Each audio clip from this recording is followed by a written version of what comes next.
Ces images de vidéosurveillance montrent les derniers instants de cette jeune femme avant qu'elle soit brutalement assassinée par cet homme seulement quelques minutes plus tard.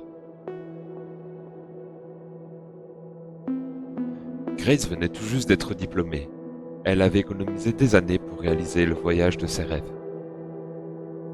Elle a commencé par l'Amérique du Sud pendant quasiment 6 semaines où elle bombardait sa famille de photos. Elle était très proche d'eux.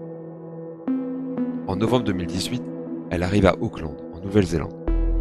Voyageant seule, elle dort dans des auberges de jeunesse et semble vraiment profiter de son voyage. Le 1er décembre, veille de son anniversaire, elle quitte son auberge à 18h pour un date Tinder. Son date, Jessie, 26 ans. On les voit d'ailleurs ici se rencontrer, puis se rendre dans un bar. Grace semble passer une bonne soirée.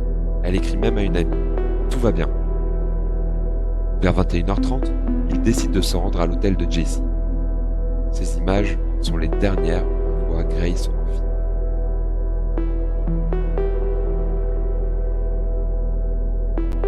Mais le lendemain, 2 décembre, jour de son anniversaire, tout bascule. Sa famille lui envoie des messages, essaye de l'appeler, mais pas de réponse. Pendant que ses proches s'inquiètent, voici maintenant ce que fait Jessie le 2 décembre. Ici, on le voit quitter l'hôtel. Il achète une grosse valise, des produits de nettoyage, et loue même une machine pour nettoyer la moquette, prétendant qu'il a renversé du vin. Puis on le voit descendre 2 grosses valises dans l'ascenseur jusqu'à sa voiture de location. Le 5 décembre, toujours aucune nouvelle de Grace. Sa famille, inquiète, alerte la police d'Auckland, qui commence une enquête. Et ils ne vont pas chômer. Mais ça, ce sera dans la partie 2.